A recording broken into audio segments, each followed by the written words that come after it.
అర్పించి వారి ఆస్తుల్ని త్యాగం చేస్తే మనకి సిద్ధించిన ఈ స్వాతంత్రం వారందరినీ కూడా వందే మాతరం నినాదం ఎంతో ఉత్తేజితం చేసింది. పాట రాసిన బంకిం చంద్ర చటర్జీ గారికి మరియు ఆ రోజుల్లో ఈ వందే మాతరం జాతీయ గీతాన్ని ఆలపించి ఉత్తేజితులైన స్వాతంత్ర సమరయోధులు ప్రజానీకానికి ప్రతి ఒక్కరికి ఈ రోజు నివాళులు అర్పించుకుంటూ మీ పిల్లలందరూ కూడా ఎవరైతే దేశం కోసం త్యాగం చేశారో వారందరినీ స్మరించుకుంటూ నివాళులు అర్పించుకుంటూ వారి త్యాగాలు మాట అందరూ కూడా అలవర్చుకుని ముందుకు నడవాలని కోరుకుంటాను. Thank you.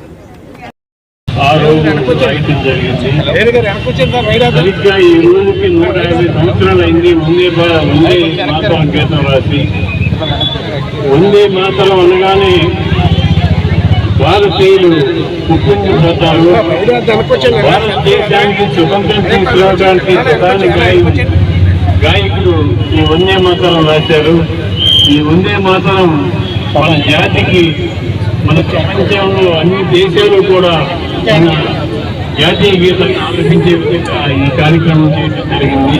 వందే మాతరం, వందే మాతరం, వందే మాతరం, వందే మాతరం.